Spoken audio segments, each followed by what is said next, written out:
maganda pa kayo sa araw mga ka-frenny. Yan, kahapon galing na naman tayo handaan. May take out tayo din at minaayuda tayo fritada. Fritadang natira ay inuwi ko na tapos ari kaldereta konti. Oh. Ulam din yan ngayon. Tsaka aring putsero. Diba? Buhay na naman ang anak ng inay. Oh. Kain tayo. Masarap yung putsero. Ang fritada ng person. Oh. Caldereta. Oh, sarap din ang kaldereta. Ang putsero ni Inday. Masarap yung putsero. Masarap yung sabaw. Promise. Nabit ko yung putsero. Pinainit ko na lang sa microwave. Ayun din naman. Yummy yung putsero. Ay, nakalimutan ko may lechon pa nga palang natira. May lechon pa doon. Nakontetek ko kunin ko yung lechon. Titimusan ko din yung lechon. Wait. So, ayan guys. Ang init ng lechon. Oh, yan ang lechon ng Inday. Kaunti lang naman natirang lechon doon. Kaunti lang naman naayod ang lechon ni Inday. Ayan.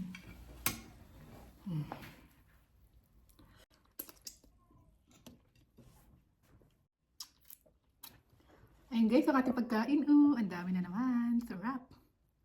Para na naman tayo nasa pistahan. Pag talaga December, ang dami lagi handaan. Sarap. Yan din naman Tomas. Masarap sa mga Tomas. Ayan. Ayan, kain tayo mga ka-frenny. Sarap.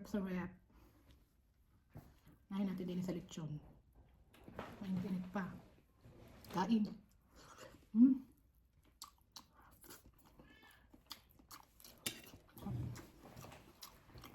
Fritada.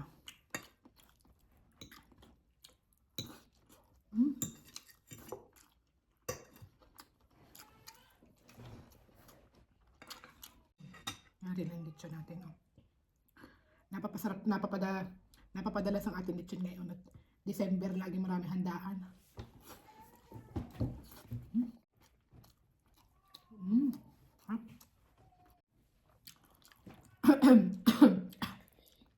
Pinaka nagustuhan ko kahapon sa sa handaan aring kanilang putsero. Sarap ng putsero.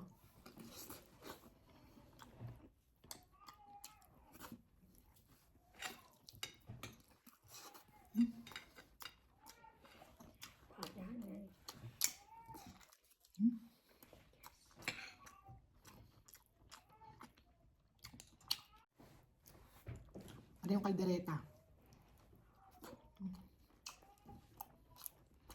Kaldereta ang baka.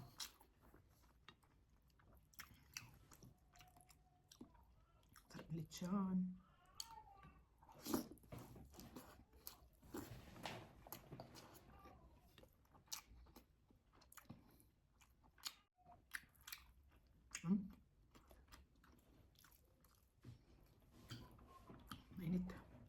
Mainit pa.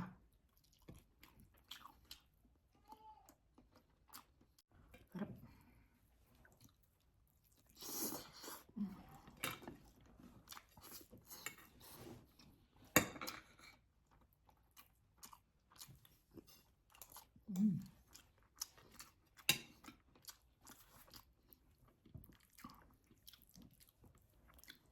Nagpunta ako doon sa handaan ng aking inaanak. Kahapon, birthday.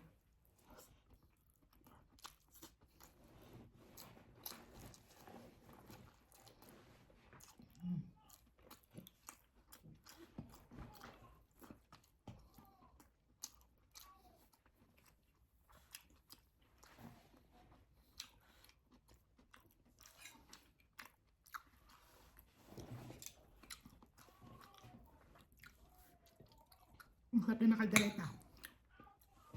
Sarap lahat ng handa.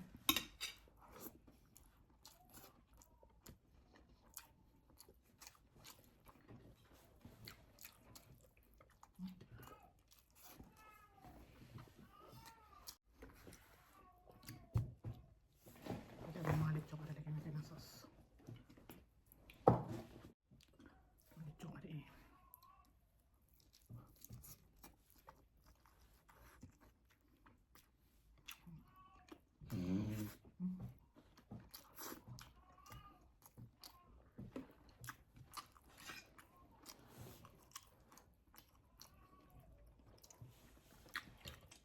gusto la carne.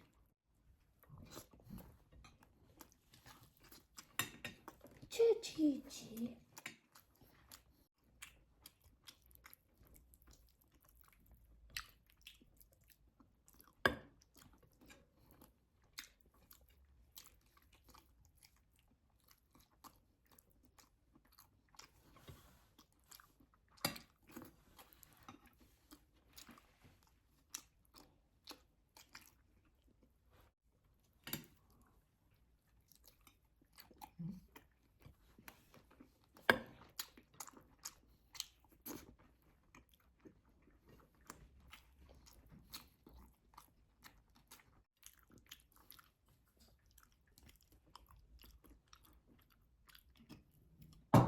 Ang sarap talaga sa lechon may sauce. Pag walang sauce, parang kulang ang lechon yun, hindi mo ganun ma-appreciate.